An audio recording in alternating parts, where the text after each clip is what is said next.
Hello friends, I hope आप सभी अच्छे होंगे और अपनी प्रिपरेशन को लेकर फोकस्ड होंगे। मैं सूरज वर्मा आप सभी का इस वीडियो में स्वागत करता हूं। आज हम क्लास 6 हिस्ट्री का चैप्टर नंबर 4 स्टार्ट करने जा रहे हैं। 3 चैप्टर्स हमने ऑलरेडी कवर कर लिए हैं और उसकी प्लेलिस्ट भी बना दी है जिससे आप इजीली सारे चैप्टर्स को एक सीक्वेंस में कंप्लीट कर सकें। और इसके रिविजन नोट्स आपको डिस्क्रिप्शन में मिल जाएंगे जिससे कि आप इन चैप्टर्स को रिवाइज भी कर सकें। चलिए बिना देरी करे चैप्टर को स्टार्ट करते हैं। चैप्टर नंबर 4 है हमारा what books and burials tells us. इस चैप्टर को हम ना 2 पार्ट्स में डिवाइड करके पढ़ेंगे। पहला जिसमें हम बुक्स के बारे में पढ़ेंगे, क्योंकि one of the oldest books in the world अगर आप जानते होंगे तो वो है वेदास, यानी कि वेद। तो इस चैप्टर को हम 2 पार्ट्स में डिवाइड करेंगे, एक जिसमें हम वेदों के बारे में पढ़ेंगे, दूसरा बरियल्स के बारे में, यानी कि जिस तरीके से लोगों को दफनाया जाता था उसके बेसिस पे। क्योंकि जब हम देखते हैं कि हिस्ट्री को जानने के 2 टाइप के सोर्सेज होते हैं, या तो आप क्या करो फिजिकल एविडेंसेस ढूंढ लो, जिस तरीके से लास्ट क्लास में हमने देखा इंडस वैली सिविलाइजेशन में कि वहाँ पे हमको एक बिल्डिंग मिलती है, उसको स्टडी करते हैं तो हमको हिस्ट्री के बारे में पता लगता है। सेम उसी तरीके से हमने गड्ढा, मान लो कहीं गड्ढा करा या कहीं हमको खोजने पे ऐसी चीज़ें मिली जैसे कॉइन्स वगैरह मिल गए या स्केलेटन मिल गया दूसरों का, तो उसको स्टडी हम करते हैं तो उसको बोलते हैं फिजिकल एविडेंसेस, जो कि आर्कियोलॉजिकल सोर्सेज होते हैं। वहीं दूसरे एविडेंसेस देखोगे तो हम बुक्स वगैरह को स्टडी कर सकते हैं, मैन्युस्क्रिप्ट को स्टडी कर सकते हैं। तो वो सारे एविडेंसेस आते हैं हमारे किस में, लिटरेरी सोर्सेज में, लिटरेरी एविडेंसेस जिनको बोल सकते हैं। तो बेसिकली इस चैप्टर को 2 पार्ट्स में पढ़ना है, जिसमें हम पहले पार्ट में बुक्स के बारे में पढ़ेंगे यानी कि वेदों के बारे में पढ़ेंगे, और दूसरे सेक्शन में हम क्या करेंगे, बरियल्स के बारे में पढ़ेंगे। तो चैप्टर की स्टार्टिंग होती है एक कहानी से, जिसमें टीचर क्या करता है, अपने सारे स्टूडेंट को बोलता है कि मुझे फॉलो करते हुए चलो लाइब्रेरी में। और मैरी नाम की लड़की होती है जो फर्स्ट टाइम लाइब्रेरी के अंदर जाती है। तो वो देखती है कि लाइब्रेरी बहुत ज़्यादा बड़ी है उसके क्लासरूम के मुकाबले, और उसमें बहुत सारी सेल्फ हैं। और एक कॉर्नर में देखती है एक बड़ा सा कबर्ड होता है जिसके अंदर बड़ी और लार्ज वॉल्यूम बुक्स रखी होती हैं। और वो उस कबर्ड को खोलने की कोशिश करती है, तो टीचर उनसे आके कहता है कि इस कबर्ड के अंदर बहुत ही ज़्यादा स्पेशल बुक्स हैं डिफरेंट डिफरेंट रिलीजन्स की। और क्या तुम जानती हो कि हमारा ये जो लाइब्रेरी है इसके अंदर जो कबर्ड है इसके अंदर एक सेट ऑफ वेदास भी है, यानी कि यहाँ पे वेदों का एक संग्रह भी रखा हुआ है। तो वो सोच में पड़ जाती है कि वेद होते क्या हैं। तो वही अगर आप भी नहीं जानते तो चलिए जानते हैं वेदास होते क्या हैं। तो one of the oldest books in the world, Veda जो हैं सबसे ज़्यादा ओल्डेस्ट बुक्स जो वर्ल्ड में मिली हैं उनमें से एक है।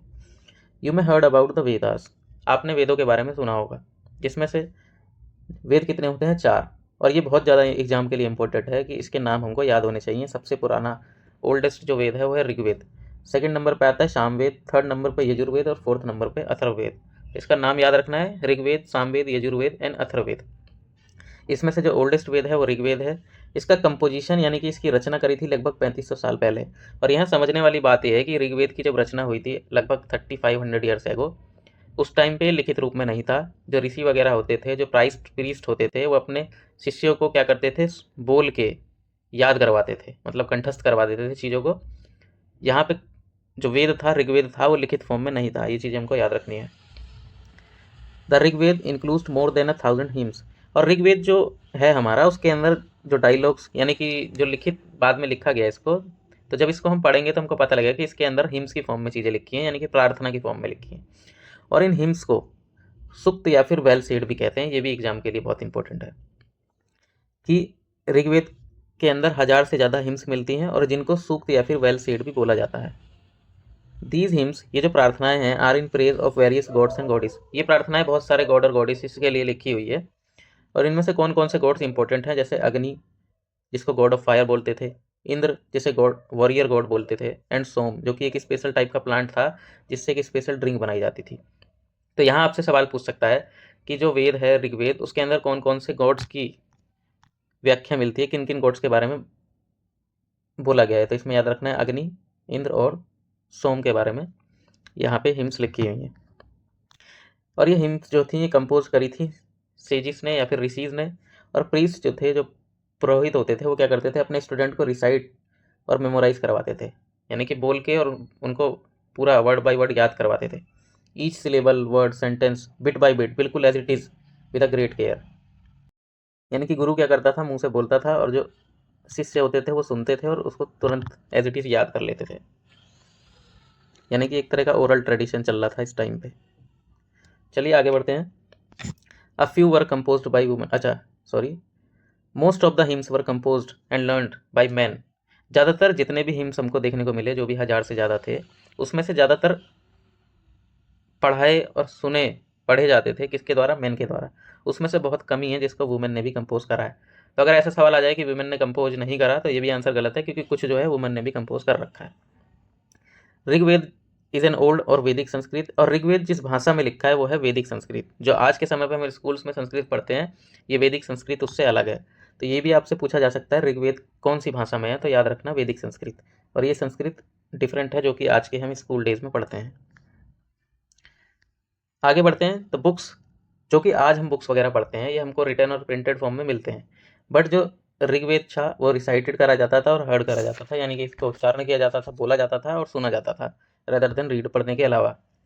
और इसको बहुत सालों बाद, कई सेंचुरीज बाद, इसको फर्स्ट टाइम कंपोज करने के लगभग मान लो कई सालों बाद, कई सदियों बाद इसको लिखा गया। और प्रिंटिंग की बात करें तो प्रिंटिंग लगभग 200 साल पहले ही हुई थी, यानी कि लगभग 3500 ईयर्स एगो इसका कंपोजिशन हो चुका था। और प्रिंट कब हुई है? लगभग 200 साल पहले। यहाँ एक बॉक्स को रीड कर लेते हैं, क्योंकि यहाँ से भी क्वेश्चन बन जाते हैं एग्जाम में। Sanskrit and other languages. तो जो संस्कृत भाषा जो हम पढ़ते हैं, ये फैमिली ऑफ लैंग्वेज, जिसको इंडो यूरोपियन बोलते हैं, इस भाषा की फैमिली की एक लैंग्वेज है संस्कृत। और वहीं देखोगे तो बहुत सारी इंडियन लैंग्वेजेस जैसे असमी, गुजरात, हिंदी, कश्मीरी, सिंधी, कुछ एशियन लैंग्वेजेस जैसे पर्शियन, और कुछ सारी यूरोपियन लैंग्वेज जैसे इंग्लिश, फ्रेंच, जर्मन, ग्रीक, ये जितनी भी भाषाओं के नाम मैंने बताए हैं, स्पेनिश, ये सारी इसी फैमिली की हैं। यानी कि अगर आपसे सवाल पूछा जाए कि संस्कृत जो है वो कौन सी फैमिली ऑफ लैंग्वेज का पार्ट है, तो इसका आंसर होगा इंडो यूरोपियन, जिसमें ये सारी भाषा आती हैं यहाँ तक। क्योंकि इसमें देखोगे तो बहुत सारे वर्ड सिमिलर होते हैं, जैसे मात्र बोलते हैं संस्कृत में माँ को, माँ हिंदी, मदर इंग्लिश, इसमें ये सारे वर्ड्स आपको थोड़े बहुत सिमिलरिटी देखने को मिलेगी। तो ये सारी जितनी भी लैंग्वेज है, संस्कृत, हिंदी, इंग्लिश, ये सारी एक ही फैमिली की भाषा है। देखो कुल मिला के समझना क्या है इसमें, कि यहाँ से आपसे क्वेश्चन पूछ सकता है संस्कृत कौन सी फैमिली की है, तो इंडो यूरोपियन फैमिली की। और ये जितनी भी भाषा यहाँ लिखी हैं सारी इंडो यूरोपियन फैमिली की लैंग्वेजेस हैं। और जो अदर लैंग्वेजेस बोली जाती हैं, नॉर्थ ईस्ट में बोली जाती हैं, तो वो तिब्बतो बर्मन फैमिली की हैं। तमिल, तेलुगु, कन्नड़, मलयालम, ये सारी द्राविडियन फैमिली की हैं। क्योंकि यहाँ मैचिंग की फॉर्म में सवाल पूछ सकता है कि मैच करो कि ये लैंग्वेज कौन सी फैमिली को बिलोंग करती है। जैसे कि झारखंड में बोली जाती हैं वो ऑस्ट्रो एशियाटिक फैमिली की है, इसको याद कर लेना। नेक्स्ट आता है how historians study the Rigveda. Historian Rigveda को किस तरीके से पढ़ते हैं? Historians like archaeologist find out about the past, but in addition to material remains they examine written sources as well. तो हमने पहले ही चैप्टर में समझा था कि हिस्टोरियन और जो आर्कियोलॉजिस्ट होते हैं उनमें क्या डिफरेंस होता है। आर्कियोलॉजिस्ट क्या करते हैं, जो रिमेन्स बचे होते हैं उनको स्टडी करते हैं, बट हिस्टोरियन रिमेन्स की स्टडी के साथ साथ आर्कियोलॉजिकल सोर्सेज के साथ साथ वो लिटरेरी सोर्सेज को भी एग्जामिन करते हैं। बहुत सारे जो हिम्स होते हैं ऋग्वेदा के अंदर वो डायलॉग की फॉर्म में मिलते हैं। एक हमको डायलॉग दे रखा है आगे, यहाँ पे देखोगे बॉक्स के अंदर, जिसमें विश्वामित्र और रिवर्स के बीच में बात हो रही है। तो वही हमसे कहा जा रहा है कि जो हिम्स हैं ऋग्वेदा के अंदर वो डायलॉग की फॉर्म में है। एक हिम का पार्ट हमको दे रखा है जो कि डायलॉग है, एक सेग यानी कि एक ऋषि जिसका नाम है विश्वामित्र, और दो रिवर व्यास और सतलुज के बीच में, that were worshipped as goddesses. तो व्यास और सतलुज नदी जो कि देवियों की तरह पूजी जाती थी, उनके बीच में और विश्वामित्र के बीच में हमको डायलॉग देखने को मिलता है। जैसे विश्वामित्र नदियों से कहते हैं, ओ रिवर, ओ नदियों, आप माउंटेन से नीचे इस तरीके से आ रही हो जैसे कि फुर्तीले घोड़ों की चाल होती है, या फिर दो चमकती हुई गायों की तरह जो अपने बछड़े को चाट रही हैं।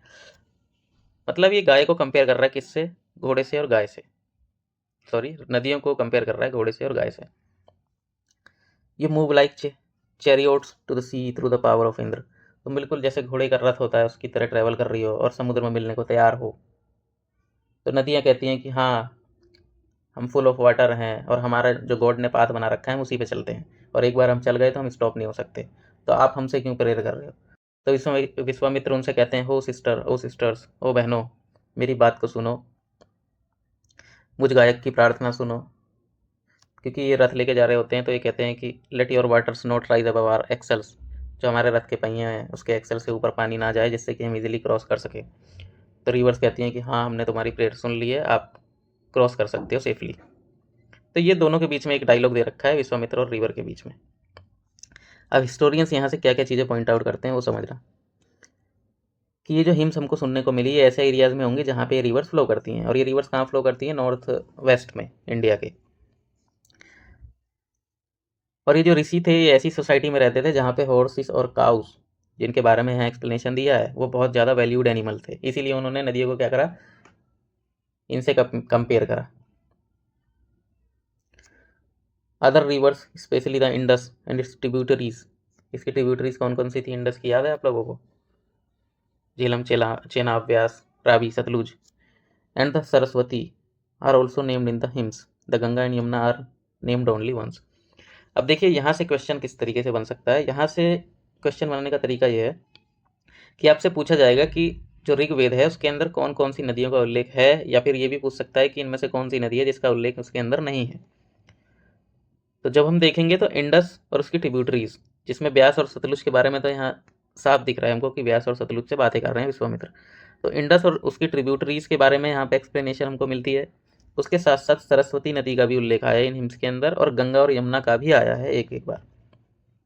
तो याद रखना, इंडस और इसकी ट्रिब्यूटरीज, सरस्वती और गंगा एंड यमुना, इनका उल्लेख हमको हिम्स के अंदर मिलता है। यहाँ देखोगे तो एक मैन्युस्क्रिप्ट दे रखी है ऋग्वेद की, जो कि लगभग 150 साल पहले मिली थी,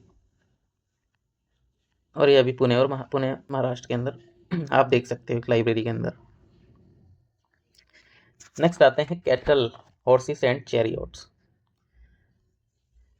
there are many prayers in the Rigveda for cattle, children and horses.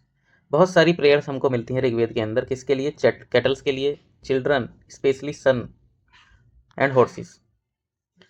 Horses को चैरियट्स में योग कर दिया जाता था और उनको बैटल में यूज करा जाता था, यानी कि घोड़े को रथ में बांधकर उनका बैटल्स में यूज करा जाता था।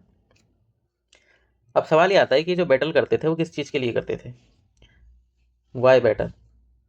तो देखोगे तो बैटल करे जाते थे कैप्चर, कैटल्स को कैप्चर करने के लिए, लैंड को दूसरे की कैप्चर करने के लिए, और वो भी लैंड कैसी? जो कि पास्चर या फिर ग्रेजिंग लैंड होती थी, उनको कैप्चर करने के लिए।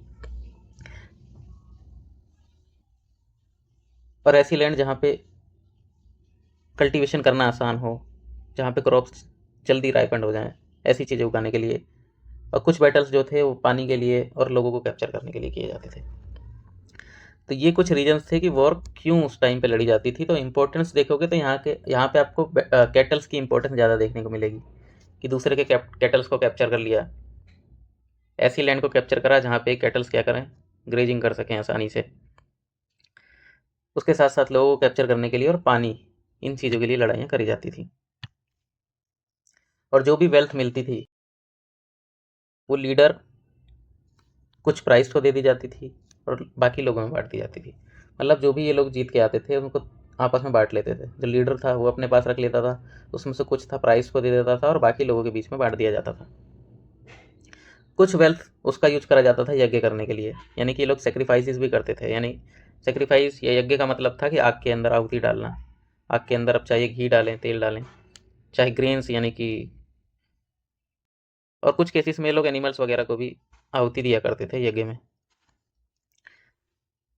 Some wealth used in performance of yag or sacrifices in which offerings were made into the fire, which were meant for gods and goddesses. और इन ऑफरिंग्स में क्या क्या हो सकता था? घी, ग्रेन्स, और इन सम केसेस एनिमल्स की भी सेक्रीफाइसेस किया करते थे ये लोग। Most man took part in these Wars. और ये जो वॉर्स लड़ी जाती थी इसमें ज़्यादातर मैन पार्ट लिया करते थे। और ये बहुत ज़्यादा इंपॉर्टेंट है कि यहाँ पे कोई रेगुलर आर्मी नहीं थी। ये चीज़ें याद रखनी है कि जो लोग वॉर लड़ा करते थे ये क्या करते थे? आपस में एक असेंबली में मिलते थे और वहीं पे मैटर ऑफ वॉर डिस्कशन होता था कि लड़ाई करनी है या फिर पीस मेंटेन करना है। और उन्हीं में से ही आपस में एक लीडर चूज़ करते थे जो कि ब्रेव और स्किलफुल वॉरियर होता था। मतलब यहाँ पे कोई रेगुलर आर्मी नहीं है, लोग आपस में मिलते थे, असेंबली करते थे और वहीं पे डिसाइड होता था कि इनका लीडर कौन बनेगा, जो कि बहादुर और स्किलफुल वॉरियर हुआ करता था। और फिर ये आगे फर्दर वॉर लड़ते थे उन चीज़ों के लिए जिनके बारे में हमने डिस्कशन करा। नेक्स्ट आता है वर्ड्स टू डिस्क्राइब पीपल। बहुत सारे वेज थे लोगों को डिस्क्राइब करने के, जैसे कि वर्क के आधार पर देखोगे, लैंग्वेजेस के आधार पर देखोगे, प्लेस के आधार पर देखोगे, फैमिली, कम्युनिटी, कल्चरल प्रैक्टिस, बहुत सारे बेसिस पे लोगों के अलग अलग नाम आपको देखने को मिलेंगे ऋग्वेद के अंदर। जैसे कि वर्क के आधार पर पहला था प्रीस्ट, जो पुजारी हुआ करते थे, सम टाइम जिनको ब्राह्मण्स भी बोला जाता था, जो क्या करते थे, रिचुअल्स को परफॉर्म करते थे, और दूसरे थे राजा। और यहाँ पे जो राजा वर्ड यूज करा गया है, यहाँ राजा आज के टाइम पे राजा की तरह उस टाइम के राजा नहीं हुआ करते थे। These raja were not like the ones you will learn about chapter later. जितने भी राजाओं के बारे में आप आगे पढ़ोगे, ये उस तरीके के राजा नहीं थे। इनके पास कोई कैपिटल सिटी नहीं थी, कोई आर्मी नहीं थी, ये टैक्सेस कलेक्ट नहीं किया करते थे। जनरली इनका बेटा क्या करता था, उसके बाद ऑटोमेटिकली सक्सीड करके राजा का बेटा राजा नहीं बनता था। ठीक है, तो काम के बेसिस पे दो टाइप के लोग थे, प्रीस्ट थे और राजास थे। वहीं देखोगे तो कम्युनिटी के लिए दो वर्ड्स यूज करे जाते थे, जिनमें से एक वर्ड था जन और दूसरा था विश। कम्युनिटी लोगों के लिए या समुदाय के लिए जन और विश दो वर्ड्स का यूज करा जाता था। और जो वैश्य, जो कि हम अगले चैप्टर्स में वर्ण व्यवस्था के बारे में पढ़ेंगे, ब्राह्मण क्षत्रिय वैश्य शूद्र, तो आगे जो वैश्य वर्ड निकला है वो इसी विश से निकलेगा, जिसको हम चैप्टर 5 में पढ़ेंगे। सेवरल विश और jan are mentioned by name, so we reference to the Purujan vish, Bharat jan या फिर विश, यदुजन या फिर यदु विश। तो ये बहुत सारे कम्युनिटी के नाम थे उस टाइम के। तो यहाँ पे हमको क्या याद रखना है कि जो लोगों के लिए यूज करा जाता था, पीपल या फिर कम्युनिटी को डिस्क्राइब करने के लिए दो वर्ड्स का यूज करते थे, जन या फिर विश। आगे देखते हैं। समटाइम्स जिन लोगों ने कंपोज करा था इन हिम्स को, इन प्रार्थनाओं को, वो अपने आप को आर्यास बोलते थे, आर्य बोलते थे। और जो उनके अपोनेंट होते थे उनको ये दास या फिर दासयूस बोलते थे। मतलब जिन लोगों ने इन हिम्स को कंपोज करा वो तो अपने आप को आर्य बोलते थे, और जो इनको ओपोनेंट होते थे उनको ये लोग बोलते थे दास या फिर दासयूस। अब सवाल ये आता है कि इनके ओपोनेंट कौन थे। अगर ये अपने आप को आर्य बोलते थे तो ओपोनेंट किसको बोलते थे? तो जो लोग ओपोनेंट थे वो लोग सेक्रीफाइसेस परफॉर्म नहीं करते थे, और वो लोग डिफरेंट लैंग्वेजेस बोलते थे, क्योंकि ज़्यादातर ये आर्यास देखोगे तो ये वैदिक संस्कृत बोलते थे। उसके अलावा ये जो इनके ओपोनेंट थे ये कोई दूसरी भाषा बोलते होंगे जिनको ये ओपोनेंट मानते थे, और ये लोग सेक्रीफाइसेस भी नहीं करते थे। Later the term dasa came to mean slave. बाद में इस दास वर्ड का मतलब क्या हुआ? स्लेव। जैसे आज के टाइम पे भी हम देखते हैं दास का मतलब स्लेव होता है। Slaves were women and man who were often captured in war. और स्लेव्स क्या थे? ऐसे आदमी और औरतें हुआ करती थी जिनको वॉर में कैप्चर करके लाया जाता था, और उनको प्रॉपर्टी की तरह ट्रीट करा जाता था, ओनर की, और उनसे जो मर्जी वो काम करवाया जाता था। जब ऋग्वेदा नॉर्थ वेस्ट में कंपोज करा गया था उस टाइम पे देखोगे तो भारत के अलग दूसरे पार्ट में भी अलग टाइप के डेवलपमेंट हो रहे थे, या दूसरी चीज़ें हमको देखने को मिलती है। क्योंकि ऋग्वेदिक पीरियड जो था, वैदिक एविडेंसिस ज़्यादातर इसका प्रभाव हमको देखने को मिलता है नॉर्थ वेस्ट में या नॉर्थ इंडिया में। वहीं दूसरे पार्ट में इंडिया के देखेंगे तो यहाँ तक हमारा जो बुक्स वाला पोर्शन था वो खत्म हो चुका है, जिसमें हमने पढ़ा कि जो ऋग्वेद था उसको लगभग 3500 ईयर्स को कंपोज करा गया था। इसके अंदर बहुत सारी हिम्स थी, प्रार्थनाएं थी, जिनको सुक्त या फिर वेल सेड बोला जाता था। इनके अंदर 3 गॉडेस या गॉडेसेस की देखोगे एक्सप्लेनेशन मिलती है, अग्नि, सोम और इंद्र के बारे में। वहीं इसकी लैंग्वेज थी वैदिक संस्कृत। उसके अलावा हमने देखा संस्कृत जो है वो इंडो यूरोपियन लैंग्वेज की फैमिली की एक लैंग्वेज है। वहीं हमने देखा कि डिफरेंट डिफरेंट नेम्स यूज करे जाते थे डिफरेंट डिफरेंट लोगों के लिए, और कौन कौन सी नदियों का उल्लेख मिलता है हमको ऋग्वेद के अंदर। अब जो सेकंड पार्ट हमारा आता है ना, उसके अंदर हम बरियल्स के बारे में पढ़ेंगे, लोगों को दफनाने का तरीका किस तरीके था। कहता look at the illustration on the next page. Next page में एक एग्जाम्पल दिया है, इसको ध्यान से देखो। यहाँ पे आपको दिखेगा कि एक कब्र सी बनी हुई है, उसके बगल बड़े बड़े पत्थर आपको गोले में लगाए हुए दिखेंगे। इन बड़े बड़े पत्थर को बोलते हैं मेगालिथ। मेगालिथ, जिसमें मेगा का मतलब होता है बड़ा, लिथ का मतलब होता है पत्थर। तो ये कब्र को दफनाने का तरीका है, कब्र को बनाने का तरीका है, जहाँ पे डेड बॉडी के चारों तरफ बड़े बड़े पत्थर बोल्डर्स रख दिए जाते थे। These stone boulders are known as megalith, literally जिसका मतलब होता है बड़े स्टोन्स। और ये केयरफुली अरेंज करे जाते थे लोगों के द्वारा, और बरियल साइट्स को मार्क करने के लिए इनको रखा जाता था, जिससे पता लगे कि हाँ ये कोई बरियल साइट है। उसके चारों तरफ उन्होंने पत्थर रख दिए, तो इससे आइडिया लग जाता था कि हाँ यहाँ पे बरियल साइट है। The practice of megalith began about 3000 years ago. यहाँ से इंपॉर्टेंट आता है कि मेगालिथ की जो प्रैक्टिस थी वो लगभग 3000 साल पहले शुरू हो गई थी। और ये जो मेगालिथ वाला आपको ट्रेडिशन मिलता है, कौन कौन से एरियाज़ में मिलता था? दक्कन में देखोगे, साउथ इंडिया में देखोगे, नॉर्थ ईस्ट इंडिया में और उसके अलावा कश्मीर के अंदर भी हमें इस तरीके के बरियल अरेंजमेंट्स मिलते हैं देखने को। Some important megalithic sites are shown on map 2 page number 13, यानी कि जब हमने चैप्टर फर्स्ट में मैप देखा था उसको आप दोबारा जाके देखना, वहाँ पे मेगालिथिक साइट्स मेंशन्ड है।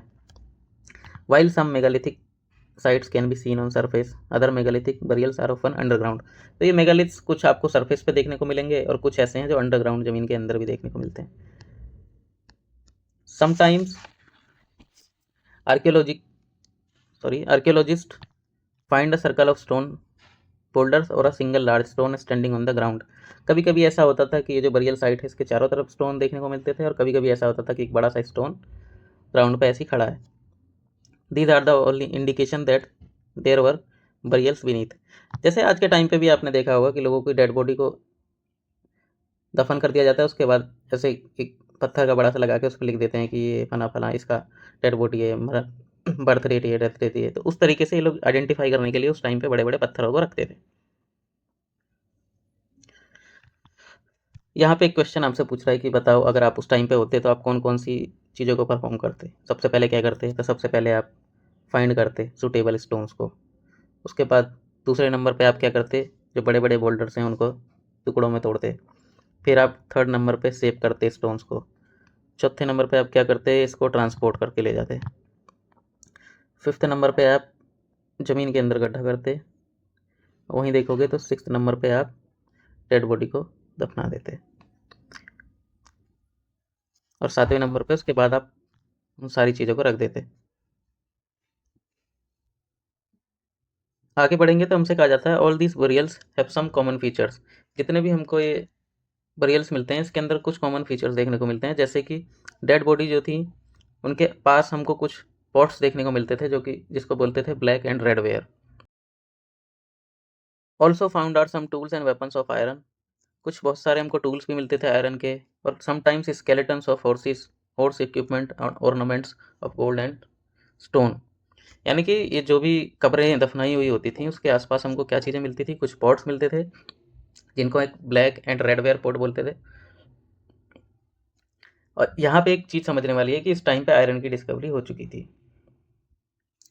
क्योंकि लास्ट चैप्टर में हमको आयरन की डिस्कवरी के बारे में कोई इन्फॉर्मेशन नहीं मिलती, क्योंकि उस टाइम पे लोग कॉपर के बारे में जानते थे, टिन के बारे में जानते थे, ब्रॉन्ज के बारे में जानते थे, बट यहाँ पे हमको आयरन के एविडेंसेस मिलते हैं। आगे बढ़े तो finding out about social differences.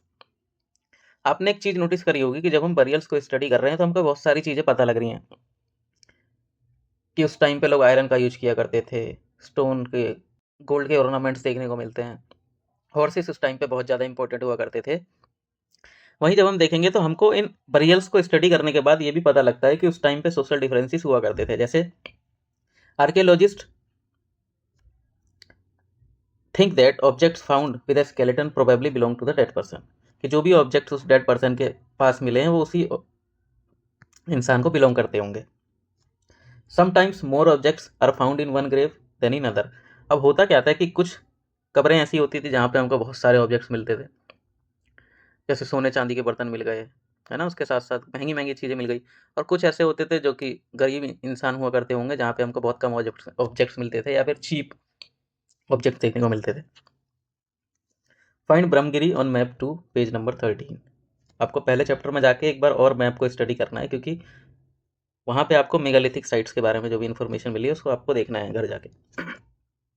Here one skeleton was found या buried with 33 gold beads, 2 stone beads, 4 copper bangle and 1 conch shell। यानी कि देखोगे तो 33 gold beads, 2 stone Beed, 4 copper bangle, मतलब बहुत सारी चीज़ें उस स्केलेटन में मिलती हैं। वहीं दूसरा स्केलेटन देखोगे तो उसमें कुछ कुछ पॉट्स ही मिलते हैं। और ये फाइंडिंग क्या सजेस्ट करती है कि यहाँ पे लोगों के बीच में स्टेटस में जिन लोगों को दफन करा गया था उसमें से कुछ रिच थे, कुछ पुअर थे, कुछ चीप्स थे और कुछ फॉलोवर्स थे। Were some burials spot meant for certain families.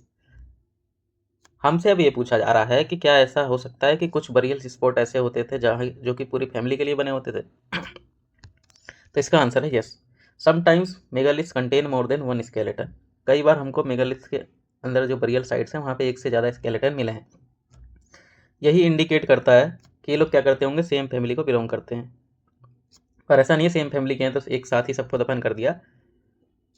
जिन लोगों की बॉडीज बाद में, मतलब जो लोग बाद में मरते थे, उनको ग्रेव में लाया जाता था पोर्ट होल्स के थ्रू, और स्टोन या फिर सर्कल बोल्डर्स उनकी सरफेस पे लगा दिए जाते थे साइन पोर्ट्स के तौर पे, ताकि बरियल साइट्स इजीली मिल सके और वो लोग इजीली उसी प्लेस पे पहुंच सके जहाँ पे वो जाना चाहते हैं। अब इसको समझते हैं एक बार इस इमेज के थ्रू। जैसे ये एक बरियल साइट है, इसके अंदर किसी इंसान को पहले दफना दिया, उसके बाद उसके फैमिली मेम्बर किसी और की डेथ हो गई, तो ये लोग क्या करते थे, पहले तो इसको स्पॉट करने के लिए मेगालिथ का यूज कर दिया, आइडेंटिफाई करने के लिए, हाँ यही वाली बरियल साइट हमारी है। फिर ये क्या करते थे, यहाँ पे आपको होल देखने को मिलेगा, ये पोर्ट होल एक रास्ते होते थे जिसके थ्रू ये लोग क्या करते थे, डेड बॉडी को अंदर लेके जाते थे और दोबारा उसी बरियल साइट में ही दूसरे इंसान को भी दफना देते थे। तो यहाँ पे हमको कई बार पूरी फैमिली के, मतलब बहुत सारे लोगों के स्केलेटन मिले हैं, जिससे पता लगता है कि ये लोग पूरी फैमिली को हो सकता है एक साथ दफनाते हैं अलग अलग टाइम पे। नेक्स्ट आता है बरियल एट इनाम गांव। इनाम गांव जो कि महाराष्ट्र में उसके बारे में बता रहा है। अब दोबारा आपको मैप वही वाला देखना है, चैप्टर 1 वाला। इनाम गांव जो है एक रिवर साइट है, जो कि रिवर घोड़, जो कि भीमा की ट्रिब्यूटरी है, उसके पास है। It was occupied between 3600 and 2700 years ago. जहाँ पे जो एडल्ट्स हैं उनको अंडरग्राउंड में बरी करा जाता था, स्ट्रेट लेटा के, जिनका सर किधर होता था, नॉर्थ की तरफ होता था। Sometimes burials are within the houses. कई बार ऐसा होता था कि ये जो कब्रें बनाई जाती थी घर के अंदर ही बनाई जाती थी। Vessels that probably contains food and water were placed with the dead. जो लोग मरते थे उनको दफनाने के बाद कुछ बर्तनों में खाना पीना रख के फिर उनको दफन करा जाता था, यानी कि ये लोग बिलीव करते थे लाइफ आफ्टर डेथ उसके ऊपर। One man was buried in a large four-legged clay jar in a courtyard of a 5-roomed house। एक इंसान यहाँ पे मिला है जो कि एक बहुत बड़े क्ले जार के अंदर, जिसमें 4 लेग थे, उसके अंदर दफनाया गया है, उसके आंगन में, जिसमें 5 रूम थे उस घर के। बड़ा सा हाउस था in the centre of settlement. This house also had a greenery. उस हाउस के अंदर ग्रीनरी भी मिली है। और बॉडी जो है क्रॉस लेग्ड पोजीशन में, एक के ऊपर एक पैर रख के इस तरीके से दफन करी गई है। तो वही हमसे पूछता है कि do you think this was the body of a chief. क्या आप सोचते हो कि ये बॉडी किसी चीफ की होगी? तो हाँ, हो सकता है, क्योंकि देखो कि घर क्या था, अपने आसपास के इलाकों में सबसे बड़ा घर था, बड़ा रूम था, बड़ा कोर्टयार्ड था, और एक बड़े से क्ले जार के अंदर इसको दफनाया गया।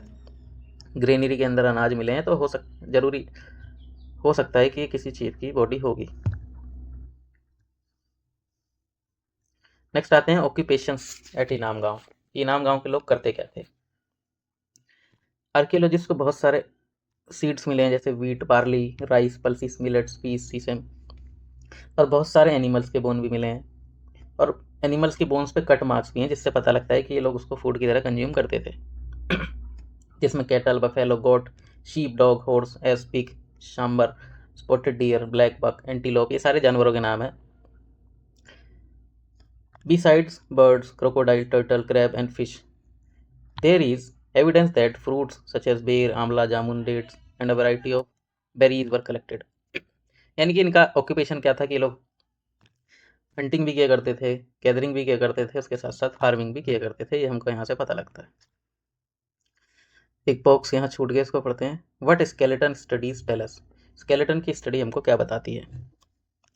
तो वही हमसे कहना चाह रहा है कि अगर किसी बच्चे की मतलब स्केलेटन हो, उसकी हड्डी हो, तो हम उसको आसानी से पहचान सकते हैं। बट अगर किसी गर्ल या फिर किसी बॉय की स्केलेटन हमको मिले तो उसको पहचानना थोड़ा सा मुश्किल हो जाता है। कई बार ऐसा होता था कि जो बोन्स हैं, जो स्केलेटन है, उसमें हमको ज्वेलरी देखने को मिलती थी, तो ज्वेलरी से आइडिया लगा लेते थे कि हाँ ये आदमी की होगी या औरत की होगी। बट प्रॉब्लम तब आती है क्योंकि जो मैन होते हैं वो भी समटाइम्स ऑर्नामेंट्स का यूज करते थे, इन ज्वेलरी को पहना करते थे। तो फिर बेस्ट तरीका क्या है इन स्केलेटन को आइडेंटिफाई करने का? सॉरी, ये स्केलेटन जो है बोन के स्ट्रक्चर को देख के, वो डिफरेंस होता था पेल्विक बोन, क्योंकि जो पेल्विक बोन होता है वो आदमी का और औरत का डिफरेंट होता है। जो हिप या फिर पेल्विक एरिया होता है वुमेन का, वो जनरली लार्ज होता है। तो जिससे हम पता लगा सकते हैं कि हाँ ये किसी मेल का है या फिर फीमेल का स्केलेटन है। These distinctions are based on modern skeleton studies. लगभग 2000 साल पहले देखोगे तो एक फेमस फिजिशियन थे जिनका नाम था चरक।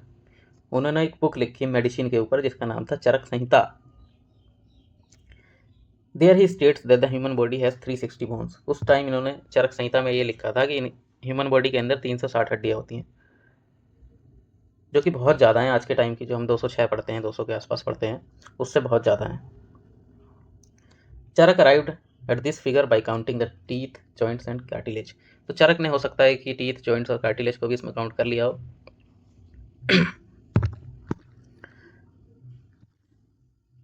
ये कहीं चाइना में एक जगह की कहानी है कि लगभग 3500 साल पहले फर्स्ट एविडेंस मिलते हैं राइटिंग के चाइना में।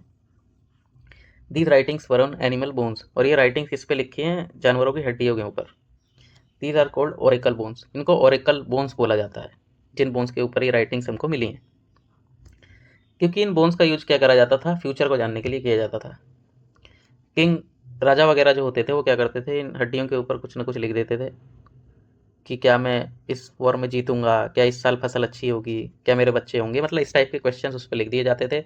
उसके बाद इनको फायर के अंदर डाल दिया जाता था, और ये हिट के बाद क्रैक हो जाती थी। तो जो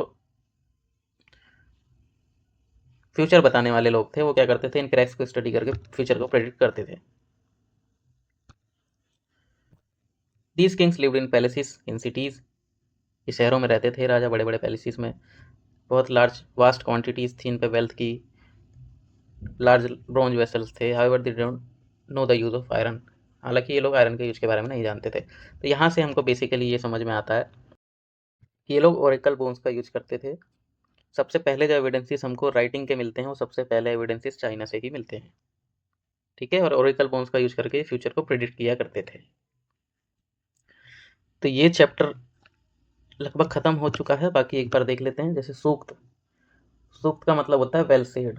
जो कि हिम थे, उनको सूक्त भी बोला जाता था, वेल सेड भी बोला जाता था, और लगभग 1000 से ज़्यादा हिम्स देखने को मिलते हैं ऋग्वेद के अंदर। चैरियोट्स, रथ होते थे, तो इनका यूज करा जाता था बैटल लड़ने के लिए। यज्ञ, इसको सेक्रीफाइस भी बोला जाता है। तो सेक्रीफाइस में क्या क्या चीज़ें आहुतियों के रूप में ये लोग डालते थे, उसमें बहुत सारी चीज़ थी, चाहे वो घी हो, चाहे ग्रेन हो। उसके साथ साथ एनिमल्स को भी ये लोग सेक्रीफाइस किया करते थे।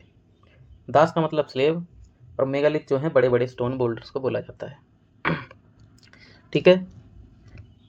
तो यहाँ देखोगे लगभग 3500 साल पहले कंपोज करा गया ऋग्वेद को। मेगालिथ, लगभग 3000 साल पहले इसकी प्रथा शुरू हुई। इनाम गांवों में सेटलमेंट लगभग 3600 से 2700 साल पहले। और चरक, जिसके हमने चरक संहिता के बारे में पढ़ा था कि इन्होंने 360 हड्डियां बताई थी, वो लगभग 2000 साल पहले। तो आज के लिए इतना ही। आई थिंक ये चैप्टर आपको अच्छा लगा होगा, और अगर आपको समझ में आया अच्छे से, तो प्लीज़ इस वीडियो को लाइक, शेयर और सब्सक्राइब जरूर करें। तो मिलते हैं नेक्स्ट वीडियो में एक नए चैप्टर के साथ। Thank you for watching and जय हिंद।